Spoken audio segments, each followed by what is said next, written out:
Flat Earth Clues, Part 5, The Status Quo. This is part of a series of clues that can help you get your head around both the design of the flat Earth system we live in and who has been involved in the deception to hide it from you. This clue covers the inevitable and sometimes frustrating question of why the authority would go to all the trouble of hiding the flat Earth. My hope here is to show you different angles and a progression of events, all of which lead to a very changed world, both physically and mentally. To open, we have to go way back to when the world was a much more simple place. You had your 5 major religions, including Buddhism, Hinduism, Judaism, Islam, and Christianity.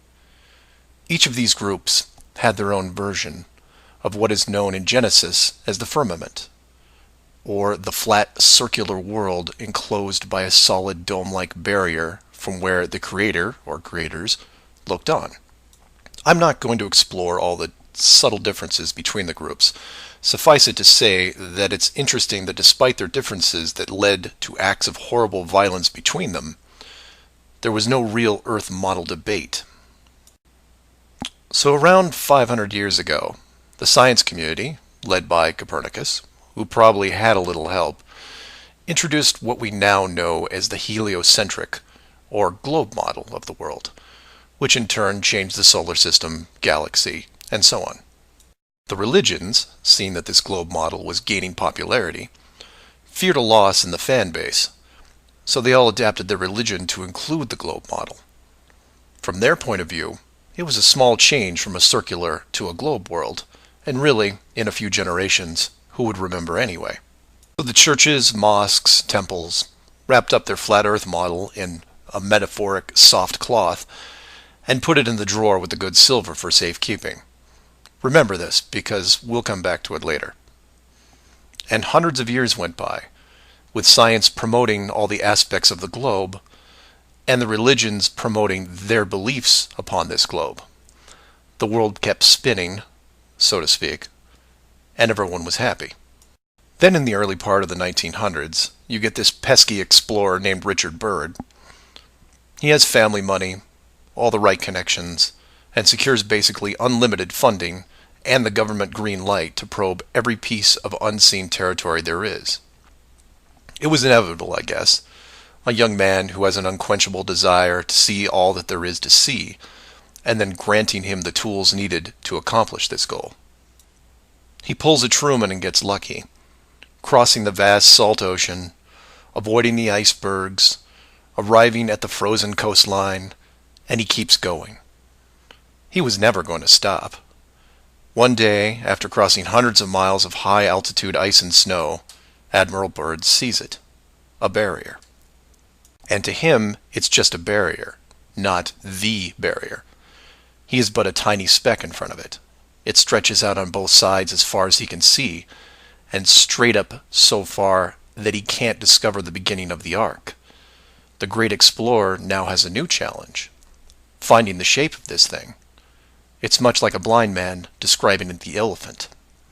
Until you feel out the whole thing, what do you really know? If you look at the AE, or Flat Earth Overhead Map, you see the problem. To even determine the scope of the outer wall, you have to circle it.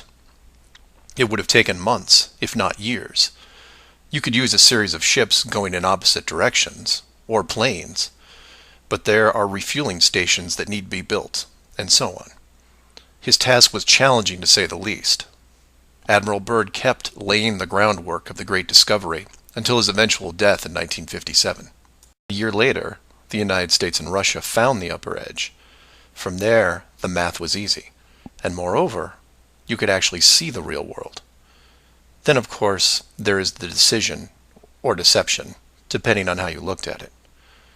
The authority made the call to hide the actual shape of where we live, then sealed off the outer edge from prying eyes, and created the space program not only to reinforce the globe model, but to control it.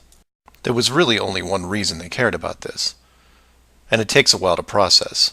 So let's look at the immediate effects of actual disclosure and work our way up to the authority's biggest fear. For this exercise, we'll look at releasing the news today, instead of, say, 1958.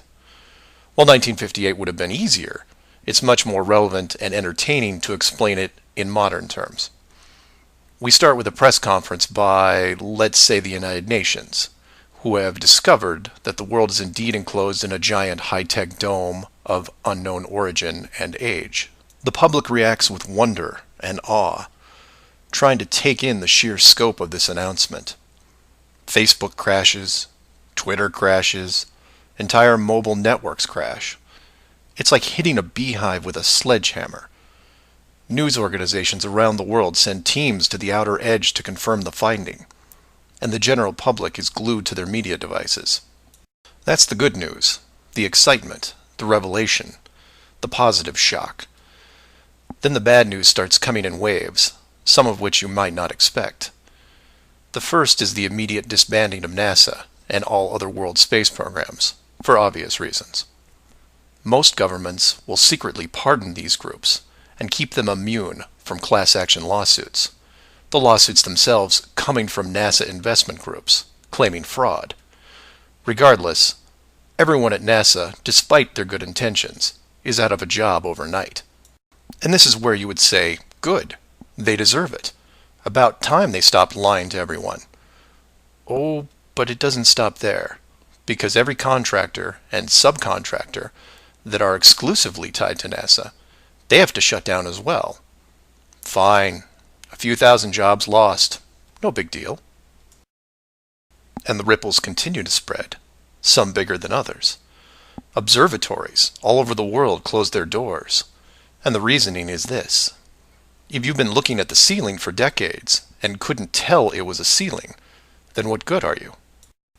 Every university in the world that has an astronomy or astrophysics program, well, they don't anymore. Stephen Hawking, his book writing days are over. Carl Sagan, no more nova in syndication, I guarantee it. Those professors are going to have to retool their skills and be prepared to answer one giant question. How did you not see it? Weren't there clues? People start finger pointing, and it will continue for years. And still my fellow flat earthers will say, well, hell, that doesn't sound too bad. So some nerds around the world lose their jobs. So what?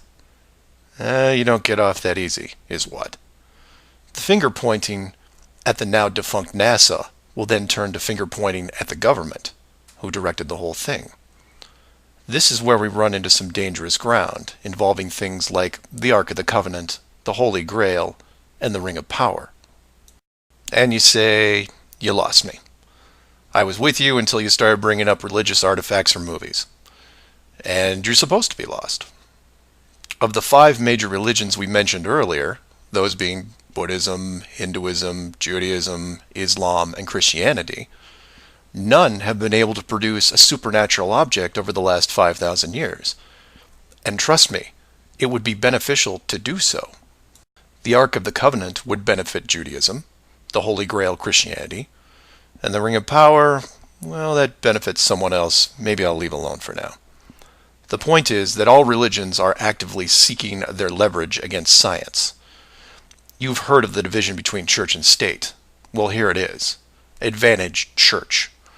The barrier becomes a giant religious symbol, and since it is backed by the Big Five, it also becomes universal.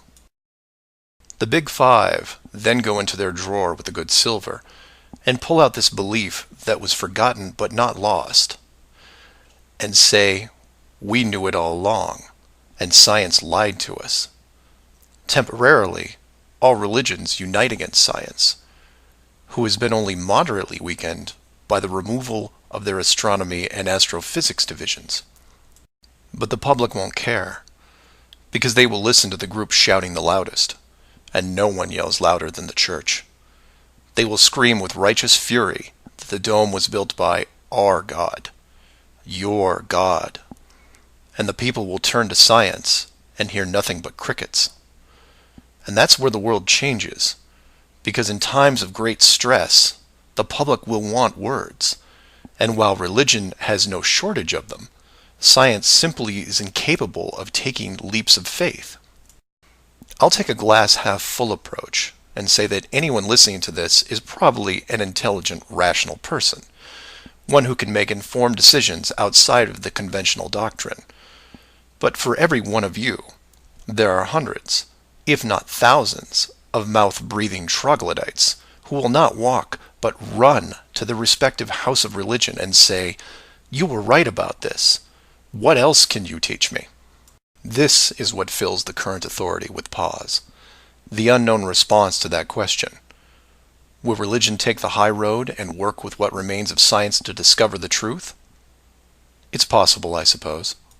It's also possible that religion will combine this technologically advanced society with a revitalized and aggressive doctrine that then transforms daily life into something that makes the book 1984 seem like a Saturday morning cartoon show.